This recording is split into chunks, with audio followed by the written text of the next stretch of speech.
Olá, saudações, salute a tutti. Sejam bem-vindas, sejam bem-vindos. Sou Leonardo Magalhães, escritor, crítico literário, bacharel em letras, e você está no canal que dá dicas de leitura, literatura, religião, fé e espiritualidade. O meu comentário sobre os livros sem nenhum teor apologético, ou seja, não vim defender nem atacar os livros, mas apresentar as minhas leituras, os meus comentários, e você se aprofunde nos assuntos, né? Esteja livre para deixar seus comentários, né? Recusar alguma coisa, apontar, denunciar, faça o que você quiser, mas primeiramente leia o livro, né? Então eu dou uma dica do livro, faço o meu comentário e deixo aberto às críticas, ok? Então não visa fazer nenhum tipo de pregação, né? Não estamos aqui para isso. Então vamos falar aqui do Leonardo Boff, um grande teólogo brasileiro, né? E ele da religião católica, franciscano e tal. E aí ele vai falar aqui sobre a ecologia, ecoteologia. Não é a primeira vez que eu falo dos livros do Leonardo Boff aqui no canal. Já falei do livro, né, que foi escrito antes da encíclica do Papa Francisco. O Leonardo Boff já escrevia sobre essa questão ecológica, né, a questão do ser humano no planeta Terra, a questão de defender o planeta Terra, sustentabilidade. Inclusive está aí na campanha da CNBB esse ano, né, a questão do planeta Terra, que está na encíclica do Papa, né? Então já falou disso aí. A questão ecoteologia, porque é justamente a junção de ecologia e teologia. É uma teologia que visa falar desses problemas do planeta Terra, né? Então é uma ecologia muito voltada para o meio ambiente, para a vida, para a forma como é gerenciado os bens que são não renováveis, ou seja, os bens vão acabar, a água potável vai acabar, o ar está poluído, está acabando com a camada de ozônio, então é isso aí, né? Então é a visão teológica da Igreja Católica, por exemplo, né? Ou de um pensador católico, cristão, sobre o meio ambiente, né? Então tem várias vertentes aí, vários ecologistas, Greenpeace, que o diga, né? Então tem várias vertentes sobre a questão ecológica, e essa aqui é a visão do Leonardo Boff, que não é o primeiro livro que ele fala sobre isso, né? Então ele sempre está falando desse assunto. E é justamente essa questão, por exemplo, lá que a gente já falou da encíclica Laudato Si, né? Laudato Si, louvado seja, que é uma citação do São Francisco de Assis, né? Um santo da Igreja Católica, que tem essa preocupação ecológica, né?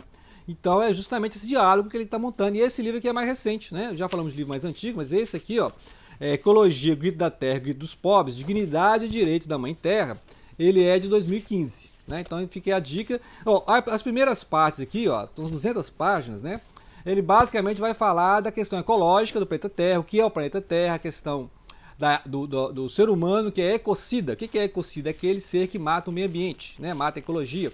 E explica que a ecologia é um equilíbrio muito instável, né? Se você rompe alguma dessas cadeias alimentares, né, do ciclo do carbono, do ciclo da água, você vai interferir em todos os biomas, toda a biosfera, né? Então, a primeira parte aqui é bem científica. Ele explica as várias teorias, inclusive a evolucionista, darwinista, né?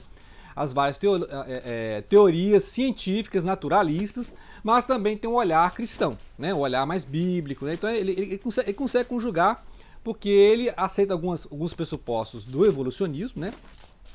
E consegue falar da posição cristã sem fundamentalismo. Então eu acho interessante aqui porque tem pessoas que ou estão muito no fundamentalismo, né? Você vê alguns pregadores que são muito fundamentalistas, falam que a Terra tem 6 mil anos, né? Coisa que, né? Ó, os índios estão na América há 12 mil anos, né?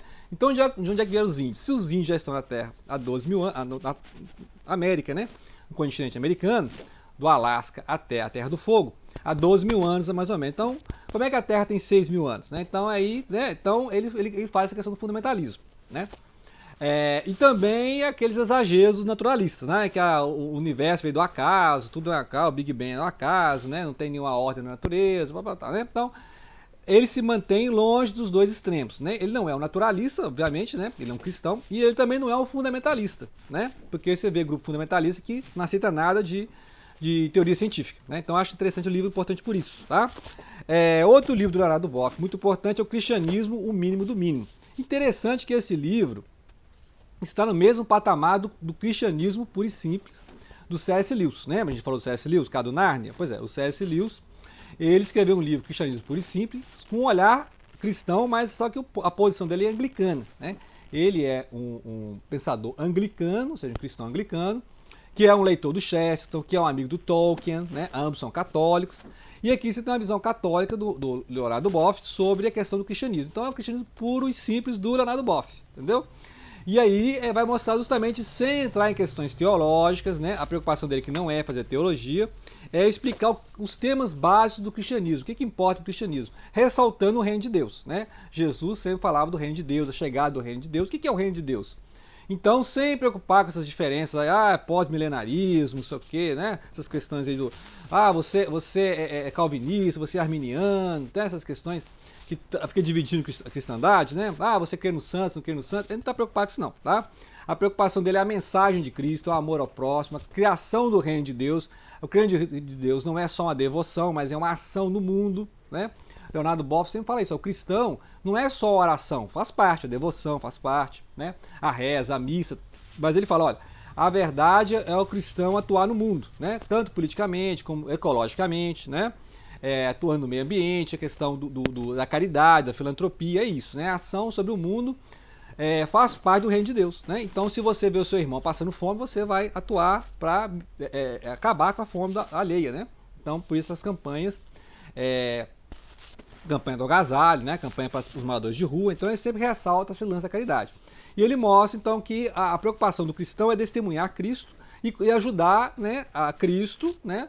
Ou seja, ser uma testemunha de Cristo para a criação do reino de Deus, né? Então, é bem palpável a discussão dele. E claro que tem essas questões históricas, né? O cristianismo tem esses problemas históricos, o cristianismo tem esses problemas aí da Inquisição, da Cruzada, mas né, ele não essa preocupação. A preocupação dele é, o que é o cristianismo, sua base? Sem preocupação com dogma, né? Então acho interessante, é bem acessível, né?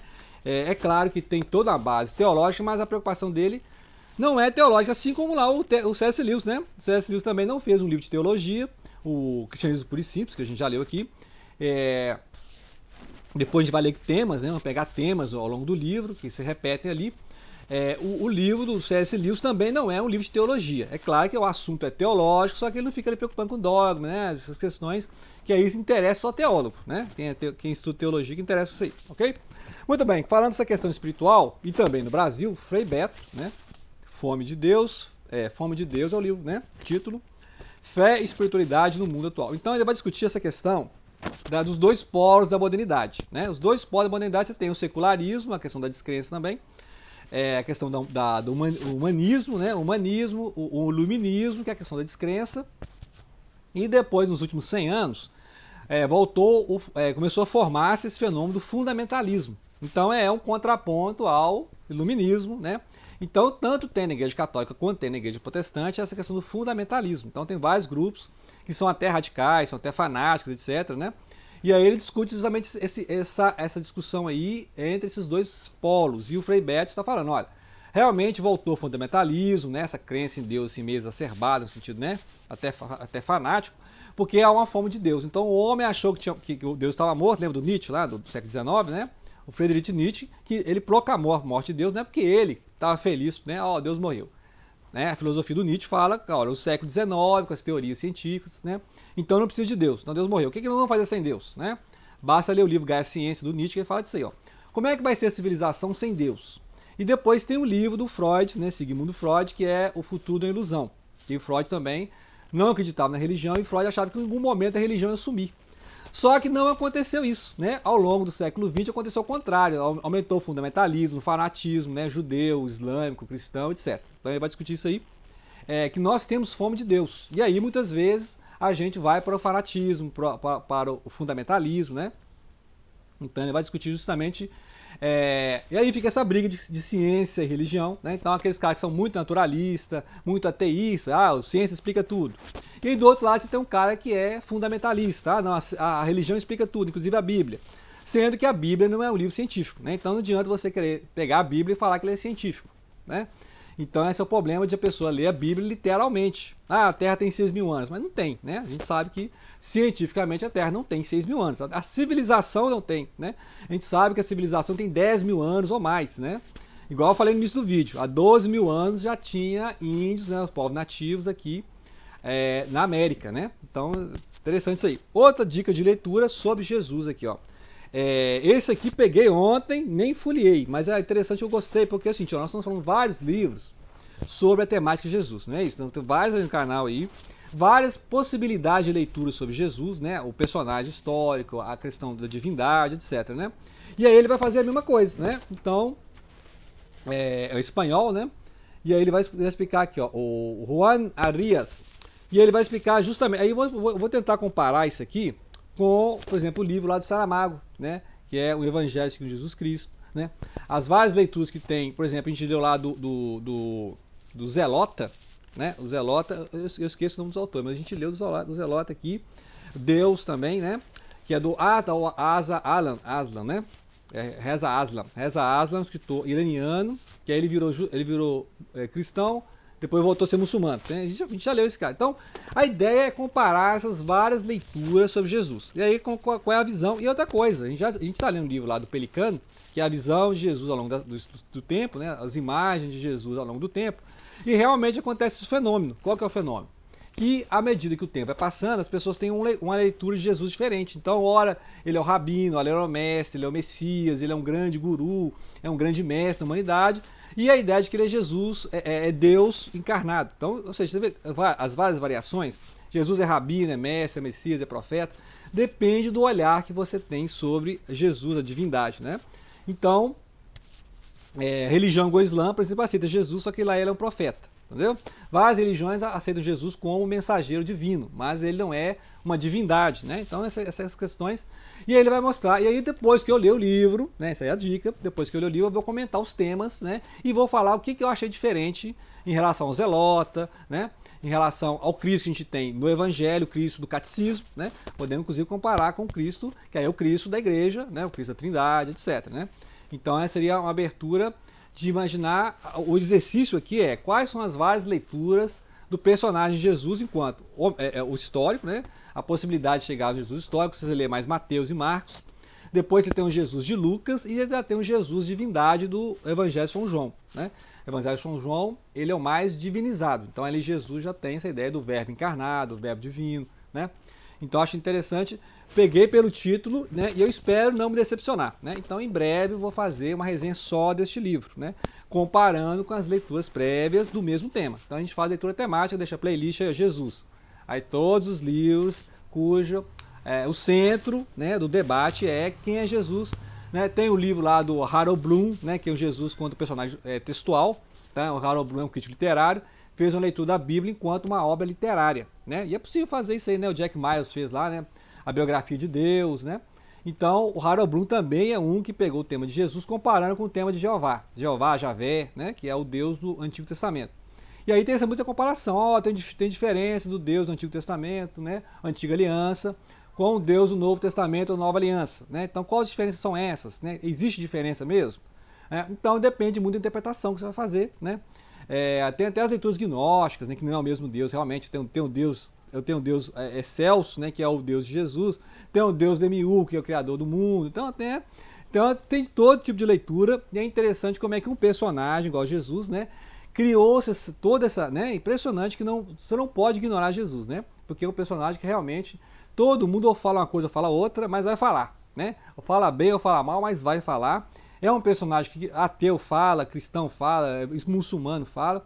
Todo mundo fala de alguma forma ou outra, porque é impossível você ficar indiferente a Jesus, no caso, né? Fale mal ou fale bem, vai falar de Jesus de alguma forma. A história do mundo é dividida em antes e depois de Jesus, né? Então é 2025. Por quê? Depois de Jesus, né? Então, fica aí a dica e depois eu vou voltar em temas, tá? Eu vou voltar em alguns temas, a ecologia, a questão da espiritualidade moderna, né? E outros livros do Leonardo Boff, né? Sempre estou lendo alguma coisa do Leonardo Boff, porque é muito livro, é muita coisa, é muito assunto, né? Então ele sempre está puxando vários assuntos e é bom sempre se atualizar, né? Que é um grande autor, um teólogo realmente brasileiro, né? Assim, reconheço muito a obra do Leonardo Boff e é um dos que me motiva a continuar estudando a respeito de religião, de fé, espiritualidade, etc, ok? Sem valor apologético, tá, gente? Então, sem valor apologético, estamos discutindo a obra, fazendo a leitura, o que eu acho da obra, tá bom? E aí espero que vocês comentem o que vocês acham da obra do Leonardo Boff, essa obra Ecologia, outras obras que eu já falei no canal, e deixe sugestão, né, de mais livros sobre esses assuntos, ok? Então, grato pela atenção, não deixem de compartilhar.